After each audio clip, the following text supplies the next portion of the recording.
नमस्कार मित्रों, भूषण देव शर्मा एक बार फिर से आपका मेरे YouTube चैनल पर हार्दिक स्वागत करता है।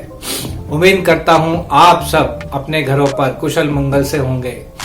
कोरोना की तीसरी लहर की खबर मार्केट में उठ चुकी है। कुछ कह रहा है सितंबर में, कोई कह रहा है अक्टूबर में, लेकिन इस कोरोना को साथ लेके चलना है ऐसा लगभग बाजार में तय हो चुका है कि हमको इसके बीच ही जीना है।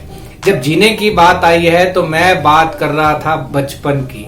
पिछली वीडियो में मैंने जिक्र किया था बचपन का कि हम सब ने बचपन कैसा जिया था और आज की नई जनरेशन अपने बचपन को कैसे जी रही है। मैं एक बार फिर से अपने बचपन की कुछ पंक्तियां वापस से मैं रिपीट कर रहा हूं ताकि उस बचपन को हम इस बचपन से जोड़ें तो पता लगे कि आज हम कहाँ हैं, आज का बचपन, आज का बच्चा क्या कर रहा है। तो मैं जिक्र कर रहा हूं अपने बचपन की एक बार फिर से शॉर्ट में फटाफट से कि हम उस वक्त कितने सारे गेम खेलते थे। गिल्ली डंडा, खो खो, छुपन छुपाई, कंचे खेलना, आंख मिचोली, रस्सा कस्सी, सितोलिया, रस्सी कूदना, लंगड़ी टांग, चिड़ी उड़, पोशंपा, टिपी टिपी टॉप, कंचे खेलना, ऊंच नीच, यहां तक कि ये तो पूरे दिन का होता था। उसके अलावा रात को सोते सोते भी हम दादा दादी या नाना नानी की कहानियां सुनना नहीं भूलते थे। यहीं आके हमारी रात्रि का विश्राम होता था। मतलब सोते सोते भी बचपन को जीते थे। दादा हो या दादी हो, नानी हो या नाना हो, वो एक ऐसी प्रेरणादायक कहानी सुनाते थे जिसका हमारे जीवन पर असर पड़ता था। ये जो 15-16 गेम मैंने आपको बताए ये हमने जिए हैं, आपने जिए हैं। अब ये जो न्यू जनरेशन है इस 15 को सिमेट के सिर्फ 4 गेम में सिमट के रह गई। अर्थात उसकी जिंदगी में मोबाइल, वीडियो गेम, कंप्यूटर और मोबाइल पर चल रहा लूडो, सांप सीढ़ी, अर्थात ऑनलाइन गेम। वो गेम नहीं जो हमने खेले हैं बाहर सड़कों पे, गार्डन में, छत पर, मकान के अंदर ना। अब क्या वर्ड आ गया, ऑनलाइन गेम। अब मैं बात कर रहा हूं आज के बचपन की। जिस चीज को हमने 5 या 10 साल की उम्र में जाकर देखा था टीवी के आगे, जब हमारा मेरे को ध्यान आ रहा है, पहले तो टीवी होता ही नहीं था घर पे। मोहल्ले में एक टीवी हुआ करता था। उस टीवी को देखने के लिए मतलब नंबर होते थे कि इस तारीख को ये नाटक आएगा तो ये परिवार जाएगा, उसमें ये जाएगा। समाचार सुनने के लिए बड़े बुजुर्ग बैठा करते थे। मतलब हमने तो टीवी का मुंह 10-12 साल की उम्र में देखा। लेकिन आज का बच्चा पहले साल से ही टीवी के आगे बैठा है। 6 महीने का बच्चा टीवी के आगे बैठा है। क्यों? क्योंकि माँ को घर के काम निपटाने हैं। अब कोई खिलौने हैं नहीं, खिलौने से खेलेगा नहीं। क्यों? शुरू से ही उसको टीवी की आदत लगी। माँ क्या है, ऐसे लेटा देती है, बच्चा तिरछा होकर लेट के टीवी के आगे ऐसे देखता रहता है। उसको समझ ही नहीं आ रही, बस हंस रहा है। उसमें गाने चला दिए, उसमें म्यूजिक चला दिया, वो हंस रहा है। इतनी देर में माँ अपने काम सारे निपटो के आ जाती है। उसी तरह दूसरा खिलौना बचपन का क्या हो गया, मोबाइल।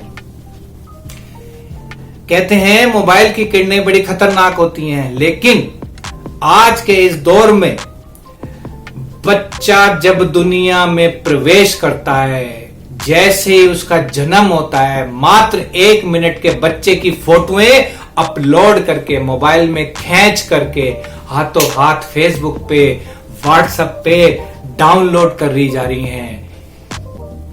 जबकि उसको इस रोशनी से, इस किरणों से बचाना है। लेकिन यहां पर एक नई प्रथा आ गई, 1 मिनट के बच्चे की फोटो अपलोड हो रही है।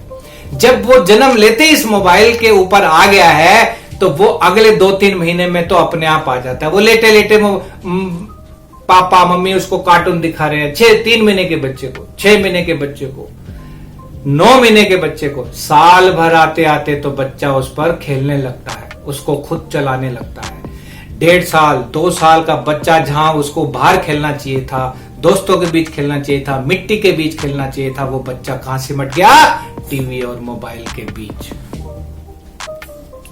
अब क्या होता है, अब उसको आदत लग गई। क्यों? अपन ने बचपन से उसको कार्टून दिखाए हैं, उसको गेम दिखाए हैं, उसी पे चलता शेर दिखाया है, उसी पे डोरीमोन दिखाया है, उसी में डोरीमोन जैसे पता नहीं कितने कार्टून जो टीवी पे आते हैं वो उसको अपन ने दिखाए हैं।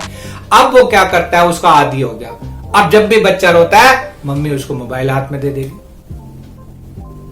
ले भाई तू देख, वो घर के काम निपटा रही है, वो सारे घर के काम निपटा लेगी, और वो बच्चा छोटी सी उम्र में 2 वर्ष की उम्र में एक ऐसे मोबाइल के आगे बैठ गया जिसपे उसकी आंखों पर असर हो रहा है।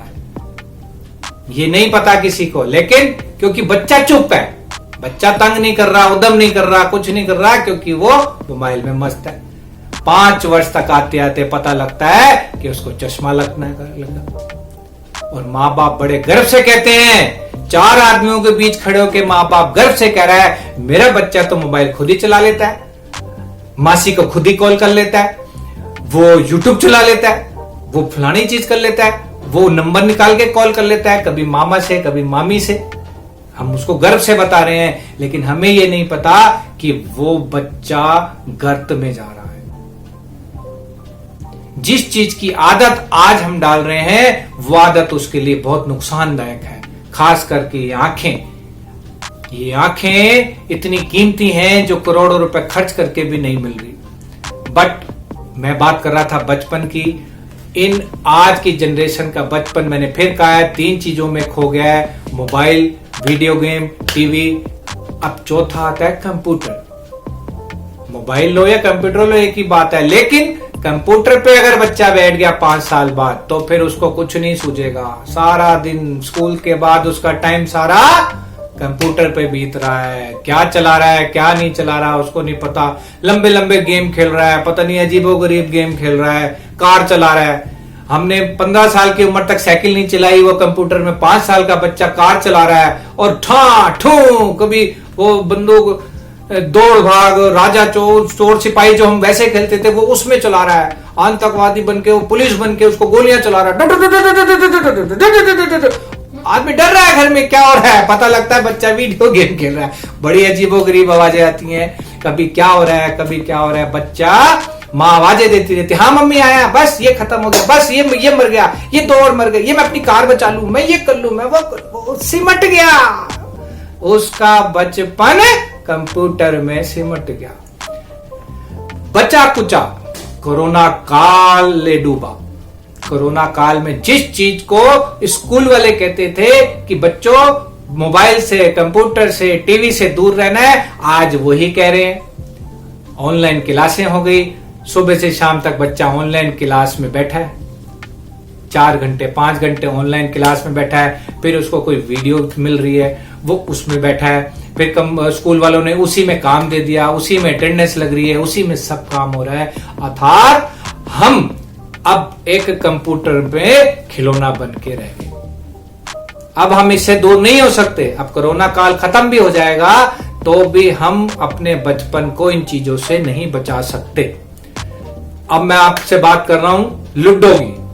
ये नाम सुनते ही सबके एक चेहरे पे एक हंसी सी आ गई होगी, एक खुशी सी आ गई होगी, याद आ गया होगा वो बचपन लूडो का, कि जब हम वो बना हुआ लूडो गेम होता था, आराम से उसमें 4 जने बैठा करते थे। अब आ गया मोबाइल में ऑनलाइन लूडो। मैं यहां बैठा हूं, मेरा मित्र फरीदाबाद में बैठा है, एक बंदा गाजियाबाद में बैठा है, एक कहीं और बैठा, चारों ऑनलाइन जुड़ गए और हम लूडो खेल रहे हैं साहब। चलती ट्रेन में, चलती बस में, घर पे बैठे, समझ नहीं आ रहा बच्चा नीचे झुक के क्या कर रहा है, पता लगता क्या है लूडो खेल रहा हूं। मैंने कहा अकेला खेल रहा है? नहीं, हम 4 मित्र हैं, ऑनलाइन जोड़ा है मैंने सबको। बड़ी विचित्र स्थिति। एक वो दूसरा गेम चला था पबजी, उसमें तो बैठे बैठे आवाजें करता था, और मारो उसको, और कूटो उसको, और फलाना कर दो, और तू बच, और पुलिस आ गई, और फलाना। अरे भाई आदमी घबरा रहा है, घर बैठे। माँ बाप यार क्या होगा, ये पता लगता है साहब ये तो गेम में चिल्ला रहा है। तो मैं एक बार फिर कहूंगा, भले कितनी भी क्रांति आ गई, कितना भी युग बदल गया, कितना भी आधुनिक युग हो गया, लेकिन मैं सभी से निवेदन करूंगा, एक सीमित तक इस तरह के यंत्र बच्चों के हाथ में दें ताकि वो अपने बचपन को जी सके। मिट्टी में रौंद सके अपने आप को। उसके शरीर पे मिट्टी तो लगी नहीं, धूप तो लगी नहीं, एसी में ही पल रहा है, एसी में ही चल रहा है, एसी में ही बैठा है, उसको बाहर का पता ही नहीं। कई लोगों के मुंह से तो मैंने यहां तक सुना है कि मेरा लाडो, मेरा बच्चा एसी के बिना सोता ही नहीं है। क्यों नहीं सोता भाई? क्यों नहीं सोता? क्यों डाली उसकी आदत एसी में? क्यों नहीं डाली पंखे में? क्यों नहीं डाली कूलर में? आदत डाल दी, अब वो कहीं सोता ही नहीं है। लाइट नहीं है, अब उस पंखा चल रहा है तो भी असर नहीं हो रहा, कूलर चल रहा है तो भी असर नहीं हो रहा। क्यों? उसको तो एसी में सोने की आदत हो गई। तो मैं निवेदन करूंगा आप सभी से, मैं ये नहीं कह रहा कि जिसके घर जो सुविधा है उसका लाभ ना लें, लेकिन एक सीमित बच्चे को बचपन जीने दें, बच्चे को बचपन जीने दें, नहीं तो समस्याओं से ग्रस्त हो रहे हैं हम। इस समस्याओं का एक ही निवारण है कि बचपन बच्चे को जीने दो। बस मेरा इस वीडियो का यही भावार्थ है। बचपन पर एक शेर याद आ गया, बहुत ही सुंदर शेर है, इसको मैं जाते जाते जरूर बोलूंगा। कागज की कश्ती थी, पानी का किनारा था। कागज की कश्ती थी, पानी का किनारा था, खेलने की मस्ती थी, ये दिल आवारा था। कहां आ गए हम समझदारी के दलदल में, वो नादान बचपन ही कितना प्यारा था। एक बार फिर से मैं नमस्कार करता हूं आप सभी को, निवेदन करता हूं कि मेरी ये वीडियो अगर आपको अच्छी लगती है तो इसको जरूर लाइक करें, कमेंट्स करें, सब्सक्राइब करें। मेरा ये नर्म निवेदन है। और बचपन जीने दें घर पे बच्चों को। मैं फिर कह रहा हूं, बचपन जीने दें। ये बचपन लौट के कभी नहीं आएगा। जिंदगी में बचपन बहुत इंपॉर्टेंट पार्ट है, बहुत इंपॉर्टेंट पार्ट है। जब हम बिल्कुल नादान होते हैं, कोई परवाह नहीं होती, किसी भी तरह की चिंता नहीं होती, इसलिए अपने बच्चे को बचपन जीने दें। नमस्कार।